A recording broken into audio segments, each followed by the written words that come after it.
খুব পরিষ্কারভাবে আওয়ামী লীগের কথাগুলো এসছে, খুব পরিষ্কারভাবে ভারতের ইনভলভমেন্ট এসছে, খুব পরিষ্কারভাবে সামরিক ব্যক্তিবর্গের কথাগুলো বলা হয়েছে। ফজলেনুর তাপসের বিষয়টা নতুন কিছু না। ভারতের আধিপত্য বিরোধে লড়াই করতে এসে বাবা বিজয় হয়ে এসেছিলেন। বাবাদেরকে যে নৃশংসভাবে হত্যা করা হয়, দেখেন প্রত্যেকটা মৃত্যুই খুব কষ্টকর মৃত্যু। আর একটা জিনিস যদি খেয়াল করে রাখেন, লাস্ট ইনভেস্টিগেশনে তারা নাম কিছু মেনশন করতে চাচ্ছিলেন না তাদের ওন সিকিউরিটির জন্য। একটা নাম তারা বাধ্যতামূলক ভাবে বলে, উইচ ইজ জেনারেল আজিজ।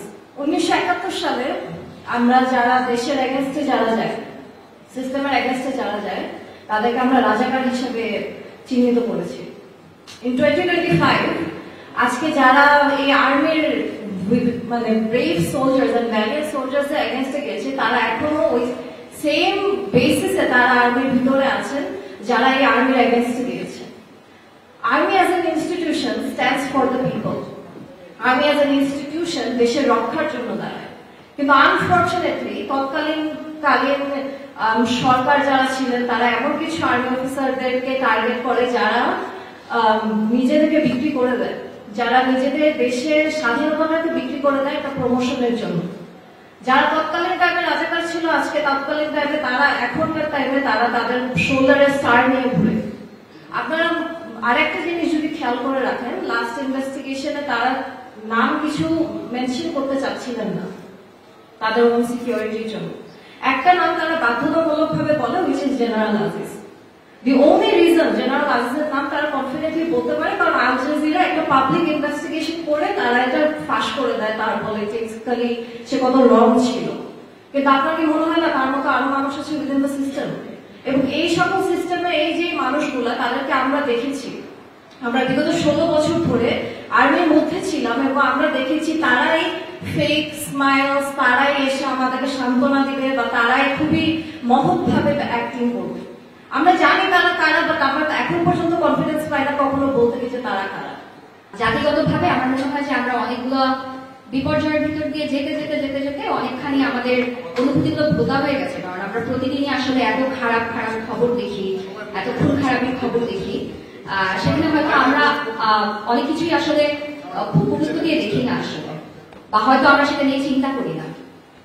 একটা বিষয়ে আমাদের এখানে সবাই কথা বলে গেছে, অনেকগুলো কথার মধ্যে যেন এটা আরো একবার ধামাচাপা না পড়ে, সেটার জন্য আমি আরেকবার একটু কথাটা রিপিট করতে চাই। সেটা হচ্ছে যে জনগণের নিকট যারা দেখছেন, দেশে বিদেশে যে প্রান্ত থেকে দেখছেন, তাদের প্রতি আমাদের আকুতি থাকছে।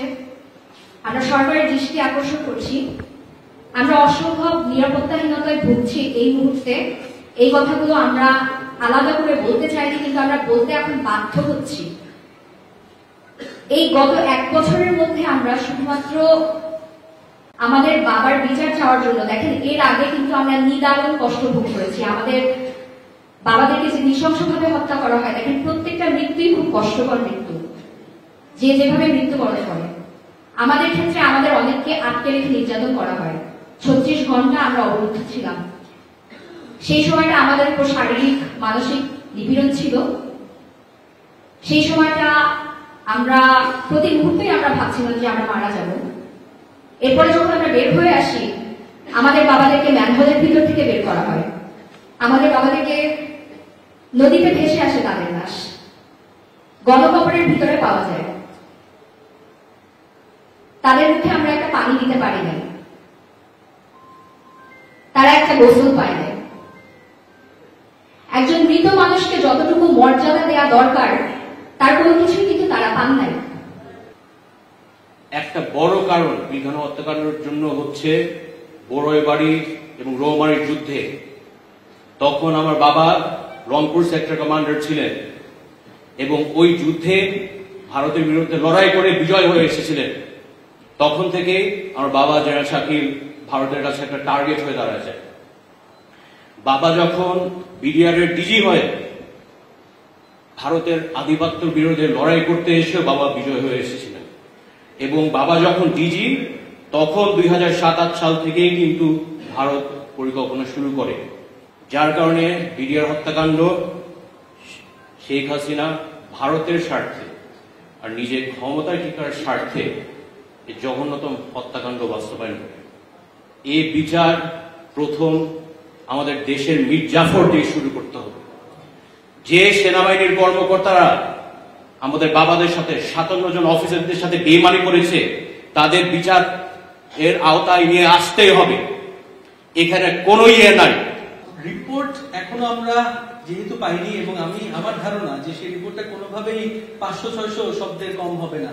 তো যার কারণে দেখা যাচ্ছে যে গতকাল প্রেস কনফারেন্সে যতটুকু পর্যন্ত কভার করেছে, অতটুকু পর্যন্ত আমার মনে হয় যে খুব পরিষ্কারভাবে আওয়ামী লীগের কথাগুলো এসছে, খুব পরিষ্কারভাবে ভারতের ইনভলভমেন্ট এসছে, খুব পরিষ্কারভাবে সামরিক ব্যক্তিবর্গের কথাগুলো বলা হয়েছে, এবং এটারও যুক্তি দেখানো হয়েছে যে সামরিক ব্যক্তিবর্গ যারা আছেন ইতিমধ্যে তারা রিটায়ার্ড, তবে তারা যেহেতু দেশেই আছেন, তো যার কারণে তাদের নাম প্রকাশ পেলে সেটা এই মুহূর্তে হয়তোবা অ্যাপ্রোপ্রিয়েট না, কারণ তাদেরকে প্রসিকিউট করতে হবে। তো যার কারণে আমার কাছে মনে হয় যে এই মূল পয়েন্টগুলো কভার করেছেন। তবে এটা সত্য যে আমরা হয়তোবা আশা করেছিলাম যে প্রেস কনফারেন্সে যখন শুরু হলো তখন অন্ততপক্ষে একটা সামারাইজড ভার্সন আমাদেরকে প্রদান করা হবে। কেবলমাত্র আপনারা সাংবাদিক ভাই যারা আছেন, আপনাদের প্রশ্নের জবাবই কিন্তু তারা দিয়েছে। একটা মোটামুটি ভাবে সামারাইজড ভার্সন হয়তোবা দেশবাসী প্রত্যাশা করছিল। তবে আমার মনে হয় যে মূল যে সমস্ত পয়েন্ট সেগুলোকে টাচ করেছে। তবে পুরো রিপোর্টটা না দেখা পর্যন্ত আমার মনে হয় মন্তব্য করাটা ঠিক হবে না। দেখেন, ফজলেনুর তাপসের বিষয়টা নতুন কিছু না।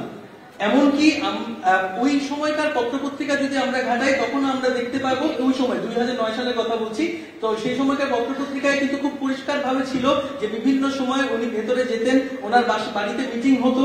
তো যার কারণে এই বিষয়টা একেবারেই সারপ্রাইজিং না। আরো মজার ব্যাপার হচ্ছে, আমরা একেবারে এই বিষয়টি নিয়ে সারপ্রাইজ না এই কারণে, কারণ ওনার বিরুদ্ধে আমরা আন্তর্জাতিক অপরাধ ট্রাইব্যুনালে কিন্তু ডিসেম্বরের 20 তারিখে গত বছর অভিযোগ দায়ের করেছি। যেটা আমরা বলছিলাম, অনেক মানুষের বিরুদ্ধেই আমরা অভিযোগ দায়ের করেছি, যে সমস্ত ব্যক্তিবর্গের নাম আমরা কিছুটা হলে জানতাম। তবে এই রিপোর্ট যেটা করবে সেটা হচ্ছে এটা সহযোগিতা করবে আন্তর্জাতিক অপরাধ ট্রাইব্যুনালের যে প্রসিকিউটর আছে তাকে, যেন কিনা আরো বিস্তারিত আকারে এই লিস্টটাকে প্রসিকিউট করা যায়। এবং আমি যেটা বলছি, আপনাদের কাছে বিনীত অনুরোধ আমাদের, এই মানুষগুলো কিন্তু এখনো আছে, এই মানুষগুলো আমাদের আশেপাশে থাকে, এই মানুষগুলো আমাদের বাবার সাথে চাকরি করেছে, আমাদের বাবার সাথে মেসে থেকেছে, আমাদের বাবার সাথে খেয়েছে, আমাদের বাবার সাথে বিভিন্ন অপারেশন করেছে।